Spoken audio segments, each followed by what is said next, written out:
other issues too. Every week, Business Matters will delve into aspects of business that impact our lives. We will seek out extraordinary and ordinary people who have done extraordinary things. Facilitators, educators, and entrepreneurs will be invited to inspire and enlighten our listeners. Join Anwar Mullah for an interactive show and find out what really matters in business. Usually you're joined by Anwar Mullah, but tonight it is Nazreen Ibrahim. I am a director on the board of the MINARA Chamber of Commerce, who proudly brings you the show every Monday evening, which is Business Matters, brought to you by the MINARA Chamber of Commerce. There, I, amongst other leadership, lead the portfolio for technology and public relations. So usually something I'm passionate talking about is technology, but business is where we are. And no stranger to the show is Zaid Adam. Zaid is a co-founder at Leaped Consulting. He'll be talking to us about Productivity South Africa business programs. I think you will find this of interest, and he'll give us direction on what the programs are around, the requirements for your particular business to enter, and where you can find further information. Before we get into the program, I'd like to bring your attention to the fact that the MINARA Chamber of Commerce is South Africa's only national chamber with presence in over 57 countries through our partnership and membership with the ICCD, which is the Islamic Chamber of Commerce and Development.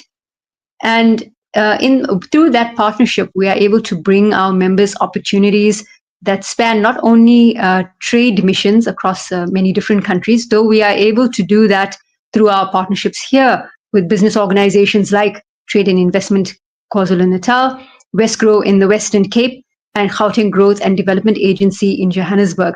But we also have presence in other regions, whether it's SADC, North Africa, West Africa, the Middle East, UK, US, given the current trade and tariff war that is ongoing with South Africa targeting, or rather we should say the US targeting South Africa, and not only South Africa, but China also. You're wanting to look toward or lean to an organization that will be able to guide you in terms of the right markets to look at the moment, the VAT increase that we've got of a 0.5% increase, and what will we do considering that tariffs might make us cheaper in the whole geopolitical sense, and where we will need to go. So I would encourage you to visit the MINARA Chamber of Commerce website, which is www.minara.org.za. And we will be releasing soon a survey that asks you about the nature of your business to, once we are able to gather this and working in partnership with Trade and Investment KZN, be able to bring you further information on how to direct you to new markets given the US's newly imposed tariffs on our country. But enough of geopolitics and everything else that makes the world go round, including artificial intelligence in the age in which we live in. Let's introduce our guest, who you have heard before on the show. Zaid Adam is a co-founder at Leaped Consulting, also a very active member.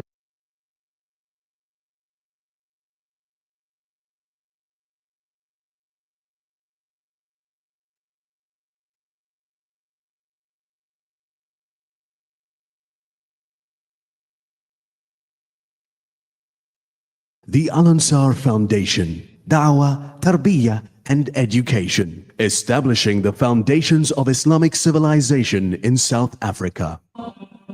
أدعوك يا ربي أن تشرح لي صدري تهديني لتراك بسر وفي جهري. أدعوك يا ربي أن تشرح لي صدري تهديني لتراك بسر وفي جهري. وفقني لمرضاتك يسر حفظ آياتك. لمرضاتك يسر حفظ آياتك. سبحانك قد يسرت قرآنك للذكر. سبحانك يا ربي سبحانك يا ربي سبحانك. All right, Zaid, let's try that once again. Technology, for all that it's great, can sometimes get in the way of a good conversation, but not this time. Zaid, can you hear me? Yes, I can. Assalamu alaikum. How are you, Naz? Great, thank you. It's always nice to catch up with you, whether it's just a quick general how's work going and what's been going on in the world of business, to having a very robust conversation on radio with your bringing your expertise from Leaped Consulting around business consulting and what makes a good business tick in South Africa. Today, you're talking to us about Productivity South Africa's business programs. Give us an insight into what productivity programs look like, and let's start the conversation that way. Okay, so specifically today we're talking about the Business Rescue and Turnaround Program. Although PSA does have other programs, just maybe for some background, Productivity South Africa is an agency of the Department of Labor, and it's funded through the UIF. So your UIF contributions as a business owner is actually what keeps this agency alive. It's quite old. There's no chance of it being cut off like the US president is cutting off every agency he can get his hands on. Well, I was just about to say that it's existed in quite a few different iterations over the last 40 years or so. So well before 1994, it was a program. And in its current form, I think it's been around since the mid-2000s. So yeah, it's very unlikely that it will be cut off, especially considering that its focus is actually on job retention in the industry across different sectors and job creation. So it's, what would be an enabler for economic driver is what you're saying. Yes. So it's as long as, UIF funding is available, and as long as we all comply and pay our UIF as it's due, the fund should still exist for many, many years to come, I think. Sounds good. So I imagine SARS would never let that happen, where UIF and the Department of Labor are not seeing the contributions going forward. So I don't think anybody would have a problem with that. You mentioned at the beginning of our conversation that Productivity South Africa has many programs, but particularly we're looking at the Business Rescue Program. What prompted you to focus in tonight's conversation on business rescue? What about it in the current economy and environment prompted you to focus on that? Okay, so I suppose there's two reasons. One is that it's actually the program that I'm directly involved in, the BRT program, where I'm a service provider to that program. The other and it exists mainly for businesses that I would say are in some sort of financial distress, although that definition is fairly relaxed. And the other programs exist really for smaller businesses aimed at what they call competitiveness improvement. So BRT is, I would think, relevant to a wider scope of businesses for what it deals with. And also in the current economic circumstances, many, many businesses might find themselves in situations where they have either decrease in revenue or decreased profitability that requires some assistance. It's also important. Are you finding that's becoming a common trend according to economic data or economic indicators coming out from either Stats SA or economists as they predict the growth of the future, or the last couple of months? Are you finding that trend? Well, on the ground, it's what we see. It's what I see, is that many, many businesses across, different programs that we might be part of are struggling. Some to greater degrees than others, and some for longer periods than others.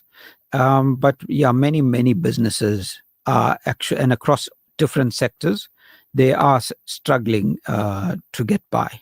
So the program is really aimed at trying to assist those businesses to turn around, and as I say, primarily to preserve the jobs that they have, and ideally to even grow their employment. So, and business rescue is not obviously an easy process for any company, right? There are a number of factors involved that would firstly prompt a company to go into business rescue, and then thereafter is the process itself of being rescued and the impact it can have not only in operations but also on the very people that run the business. So let's start out by looking at some of the experiences that you've had so far, just to take us through them. Okay, just for clarity, this the program is called BRT, as in business rescue and turnaround. However, it's different from the legal process that a business that is in trouble would go through. So that's a completely different process. That would involve getting a business rescue practitioner and all of those kinds of things in place. This program is really at the point where you kind of identify that you that you are in trouble, or you have decreasing revenue, and how can you stimulate the business and take it forward. So what you are saying is the business voluntarily or is proactive enough to identify that there are danger points coming in its roadmap, and then would turn to Productivity South Africa's BRT program in order to facilitate a turnaround. Yes, that's exactly it. Okay, good stuff. So what are some of then the danger points that the business would find itself in before they come to you? What are some of those that you've identified? Previously, we would look at operational elements of the business, but currently it's really around financial indicators. So, is your revenue dropping? Are your sales volumes dropping? Is the business less profitable than what it was? Those kind of indicators or KPIs that would indicate that the business is now on a downward trend, or is in some sort of what do you call it? The word escapes me. But the business is basically on a downward trend, and it needs some assistance to revive. Give us like think of you don't have to give us actuals, but it would be good for listeners to understand a practical example comprising choose some kind of example industry, a certain number of employees, a potential annual revenue that they may have, what it might look like from last year to this year, so that listeners get a sense of what those look like in terms of actuals. Okay, so I have a more recent example, I would think, and actually this is a more interesting example, was a service station that I submitted an application to PSA for. So this business actually had an increase in revenue, but that increase was as a result of the petrol price increase, but not for any other reason. So the business did increase revenue, but their profitability decreased for factors that included their convenience store was robbed and the ATM was bombed. So that meant that the store was destroyed basically, and for a few months they lost revenue. So that was a bit more of an interesting example of the revenue actually increasing, but the business profitability decreasing. Most businesses, though, would be focused around a drop in sales volumes. So whatever it is they might supply, maybe clothing, for example, their sales have dropped. And as a result, they need some kind of assistance, either to look for new channels for their products. So one that comes to mind is a client who is in clothing manufacturing, but as a CMT. And then they got some assistance to actually start an online store and start their own brand of clothing, which they're now taking forward. Yeah. Those are really good examples that you raised. One is in the retail, consumer retail space, of course, and then manufacturing. Are there specific industries that part of the BRT program focuses on, or is it a range of industries that could potentially apply? Because from my experience and experience of entrepreneurs or business owners, specifically in the service or the industry, creative industry spaces, it may be more difficult to seek and be accepted for this kind of help or funding than it would be for more critical economic categories like agriculture and manufacturing. Is that true to say? Yes, that's 100% true, unfortunately. So the history of the program lies essentially in supporting manufacturing, that sector on its own. It's only in the last, I think, 10 years or so of its existence that they've now included other sectors, and those other sectors are generally retail, wholesale, some services. But when I say services, I mean like things like cleaning or those kinds of industries where, or maybe even security companies where the potential for employment is high, or where the business itself has a lot of employees already. Sorry, Zaid, to pause you there. I don't know if you can hear me, but can you be a bit more specific on the services industries that they target? Because I know this is a huge concern, and also give us a top 5 kind of listing of the industries that they do support as the primary industries they would consider. Okay, as long as you fit the bill in terms of their application requirements, you have a chance of being accepted into the program. So I wouldn't say that any particular sector is excluded, except, as you say, the creative sector, and then professional services. So things like real estate agents, insurance agents, accountants, those people, those kind of industries would generally be excluded. But I have dealt with a lot of retail, mainly manufacturing, to be very honest, and businesses that have the potential, to create a lot of employment. Facilities management companies, all of those would all be included in the type of businesses that could easily receive support through this program. Okay, great. So as we head towards the next break in our conversation, before we come back to explore other areas of the program, let's take a quick step back. You mentioned application requirements. Give us a quick snapshot of what are the application requirements for a business hoping to be accepted into the BRT program. Okay. So the first thing is compliance is very important. So you must have a tax PIN or tax clearance. The second thing would be you must have been in existence for at least 2 years. So, and you need your annual financial statements for the past 2 periods. And then all your employee taxes have to be up to date. So all your UIF and PAYE as it's due need to be up to date. And that's it, actually. The form is like 3 pages long. It's mostly demographic information to kind of understand the breakdown of who you employ and what you do. And the process of applying is actually fairly straightforward. As I say, and those are the 3 supporting documents that you need is your tax clearance, the financial statements, and proof from SARS that your employee taxes are up to date. Yeah, for sure. I don't see how you can be in the BRT program if UIF contributions are not made over. That's for sure. Quick question before we go to the break. And I need a brief answer here because I can see that the time is coming up for us to go to some ads. Would a company be marked down or not accepted into the program if they have a high number of foreign nationals working for them? As long as you have employees who are paying UIF, so whether they're foreign or local, it doesn't matter. The main factor is that you are only accepted on the basis of the number of people that you have paying UIF.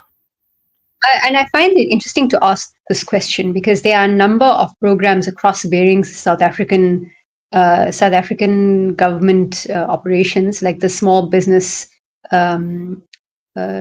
department, that have a program. I think they were running a kind of a grant earlier this year. And if you applied for the grant, many companies may be small.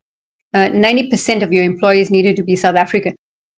If you have a small company, we're looking for the 250,000 Rand support grant, but had one foreign employee, which essentially brought down the number of locals you employed, you would be, the system would immediately disqualify you. So it's interesting to see the correlation or the difference in approach from these national providers. But Zaid, stay where you are. We're going to continue this conversation straight after the break. You're listening to MINARA Business Matters. When we come back, we will be continuing our conversation with Zaid Adam, co-founder at Leaped Consulting, talking about Productivity South Africa's BRT program. Ansar International. There are over 200 million orphans globally. We can't help all of them, but what if we each helped just one? The Al Imdad Foundation now gives you an opportunity to help just one orphan from Syria or Palestine. For just 500 Rand per month, you can help safeguard the dignity of an orphan by assisting them with basic needs such as food, clothing, shelter, medical care, and attention. Our orphan sponsorship program allows you to track the progress of your orphan through regular feedback. Make a difference in the life of an orphan today. Visit alimdad.com or call 0861 786 243 for more information. Running a business is tough. Managing labor issues, even tougher. That's where Viva Labor Consultants comes in. For 18 years, we've been South Africa's trusted partner in labor law compliance. From UIF to workmen's compensation and MIBCO registrations to CCMA hearings and trade union negotiations, we've got your back. Based in Durban, our team is ready to assist. Call Zaid today for free consultation on 082 501 0012 or visit us at vivalaborconsultants.co.za. Viva Labor Consultants, your labor law experts, always by your side. Assalamu alaikum. My name is Fatima Asmal and I'm a personal trainer at First Fitness. Allow me to get you started on your journey to a healthier, fitter, slimmer, and stronger you. The hardest part of this journey is making that first move and getting here. I specialize in one-on-one training, group training, and couples training. I also offer music-free ladies-only classes at our exclusive women's-only section. So pick up your phone and get hold of me on 061 431 6686 to set up a free evaluation and a tour of our exclusive gym. Station for Conversation, Radio Al Ansar. Business Matters. Welcome back to Business Matters. This is Nazreen Ibrahim. Anwar Mullah is away. You are listening to Business Matters, brought to you by the MINARA Chamber of Commerce, South Africa's only national chamber of commerce with presence in 57 countries through its membership with the Islamic Chamber of Commerce and Development internationally. Tonight, we're speaking with Zaid Adam, co-founder at Leaped Consulting, and we've been focusing in the last 20 or 25 minutes or so on the BRT program. Zaid, just remind us what BRT is. So BRT stands for Business Rescue and Turnaround. And as I said, it's generally refers to a business that might be in some sort of financial distress, either in the form of reducing profitability or reducing revenue. Reducing profitability or reducing revenue. That can have a direct impact on processes, staff, business model, etc., etc., which is what you are going to tell us now, Zaid. How does the program work? What does it look like? Take us through the nuts and bolts of it.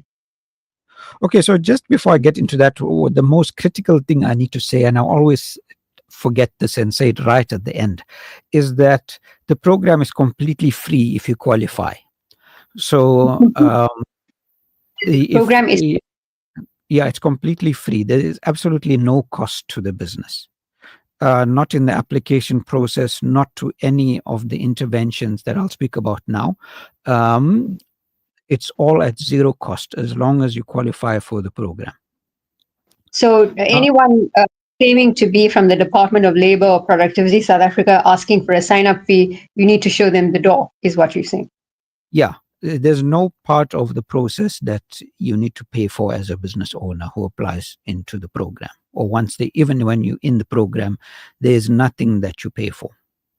Thank you for that public service announcement. It's important because they are a scammer, one too many that we know of, both through email, WhatsApp, every digital platform and in person that they can use. So it's important to state these things. All right, let's get into it. What does the program look like? Okay, so the way the process works is once you've submitted your application, and they do a financial assessment on your application, and then based on that, they would either accept or reject. So as I say, in most cases, I've never had a rejection over many, many years of dealing with the program. So once you are accepted in, they normally start with a process of assessing your business. So assessing what the challenges are of your business and what potential interventions would assist the business to get out of that situation. And then the next process would be that they would then initiate some training on productivity with your staff. They create what they call a future forum. Generally, this doesn't include the owner. It's the key staff members that become part of that, and then they receive training on different productivity methodologies, and they also tasked with the responsibility of ensuring that any intervention that's implemented is actually carried out. So that's part of the training process. That's usually 2 or 3 days, I think, of training. It's broken up, though, according to the availability of the staff members and the owner and that kind of thing. And then based on your business assessment that they do initially, they would identify certain interventions. So those interventions, they give you a budget for. That budget is based on the number of people that you have employed. It's approximately 5,700 Rand per person. So if you've got, just for example, 10 people, your budget is going to be 57,000. And that budget, what specifically as an intervention? So that budget then would be used to carry out interventions for your business. So for example, let's say their assessment found that maybe you need ISO 9001 or something, and that would help you access certain markets. Or if you're in food production, ISO 22,000 or something like that. So that budget would pay for those interventions. So maybe you need some sort of software, Sage or an accounting software or something like that. That would that funding, that budget would be used to pay for those interventions. Or even things like training. Things that I've done as a service provider would be like specialized training for a client who had quite a significant budget. Based on the number of employees they had, we built a web application and automated their job card process. For another one in the same sort of league, we did a site management web application, and some interesting things. A few have managed to get ISO accreditation out of it, depending on their numbers. And then for maybe guys who don't have such a big employment complement or staff complement, we've done things like online stores and websites and specialized training that would help them either access new markets or improve their productivity. So you've mentioned quite a few interesting outcomes and interventions that have worked successfully. I note them, and they are that for a rather large company, you were able to build an automated solution that helped productivity. The second was getting ISO certifications for companies who also are at a certain level and size of business, and that would make sense to then enter or access better markets. And the third is for the smaller guys, was introducing a level of digital integration that would then streamline communication with their customers, or just enable them to have better outcomes and business intelligence. In all of these things, it can then be said that you can infer, anyone could infer or assume, although inference and assumption are two different areas, but you can infer then that growth in a business is directly tied to productivity. Yes. I suppose the way you could look at it is this: is if a business is productive with the resources that it has, and if that business is now able to, let's say, produce faster, at a better quality, in a better time frame than its competitors, then inevitably the business will grow. It should, be producing at a lower cost, which allows it to be profitable, and that profitability enables its growth. The other end of that is, I know in economics there's something called total factor productivity. So essentially it means that with the resources that you have, and without adding any capital, any further capital, you're able to produce efficiently to the extent that your business grows. So, based on that that economic ideology of using the resources you have rather than extending or outlaying further capital, what are some of the areas or ways that a business owner would potentially do that without completely abusing their staff complement? Okay, so very interestingly, because I work with other programs, as I say, and mostly we deal with SMEs, either SMEs who require what we call post-investment support, because they have some sort of funding from government lenders and that kind of thing, as well as through the PSA program. So SMEs in general seem to have the same issues, no matter where they are, because we work across the country, and no matter what they do. So most of those issues focus around there's no processes in place. So, today we buy from our supplier at 30 Rand, and then tomorrow, for whatever reason, we might buy from another supplier at 35 Rand for our raw material, whatever it might be. And because there's no set processes and no standard operating procedures is what we would call them, the business doesn't operate at a very efficient level, one way or the other. Yeah. So just to pause you there, we're not talking about optimizing people first by overworking them, but rather optimizing process to get them to work better. That would, of course, require the appropriate level of training. Yes, and also things that PSA would actually be quite involved in. So setting up like the workflow in your factory so that it makes sense. So for example, I've been to factories where, you start at point A, and then to get the thing that you need to point B, you've got to walk like maybe 10 meters away, and then bring it back to your workstation, and then complete your process, and then it moves on through the line like that. So those are the kind of things that PSA would look at on their own, outside of the budgeted interventions, let's say, to help you improve your workflow. And actually that makes the life of your staff complement easier. Got you. Yeah. You mentioned as part of the description of what the program entails that staff undergo training without the business owner. Tell us more about this. What is the thinking or rationale here? Well, part of it is firstly to separate the owner from that process. Not that he doesn't get assistance, but the thing is also often that we find is that staff more freely engage when the boss isn't there, basically.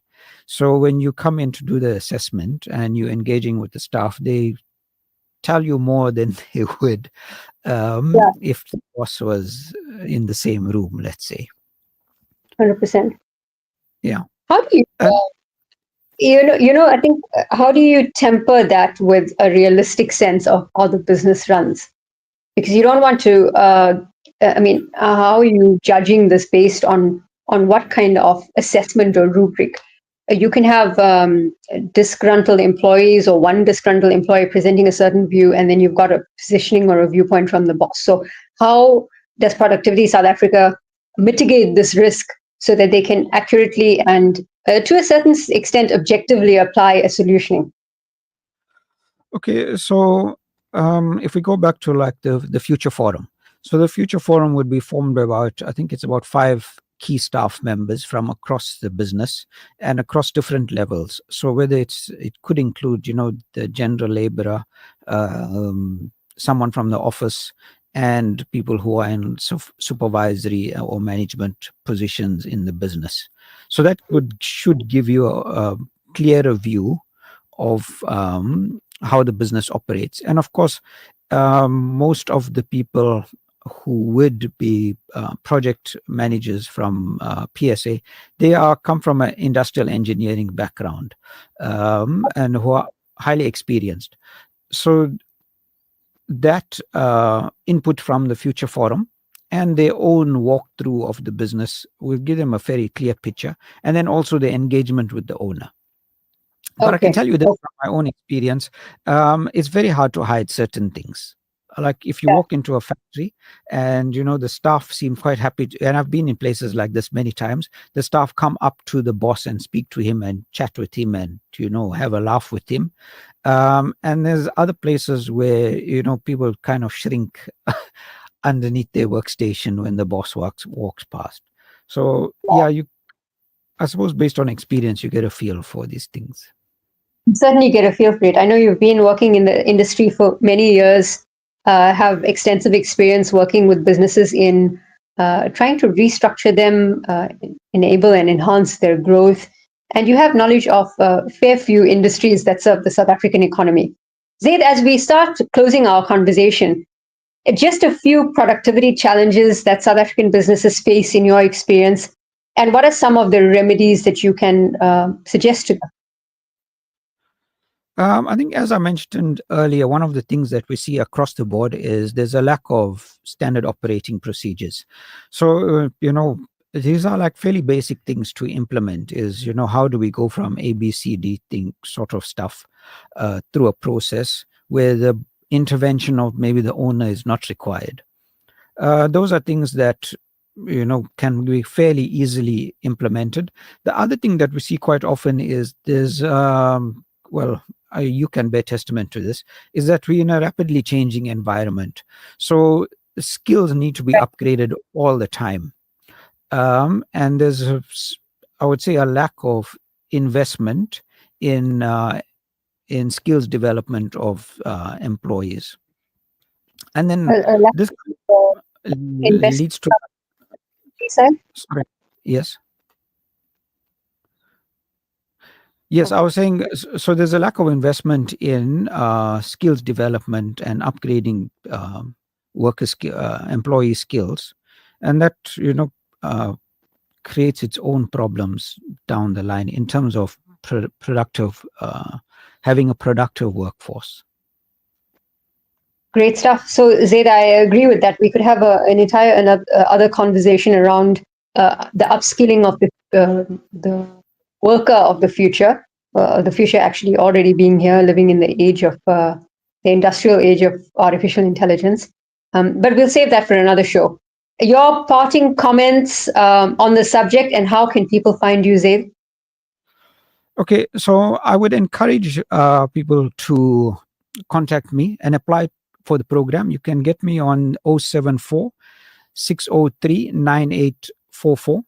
One of the key things that we've noticed is that, over the last few weeks, is that I've got quite a few applications from other parts of the country. So Cape and Gauteng and, Limpopo and wherever, but nil from KZN, which I thought was quite striking.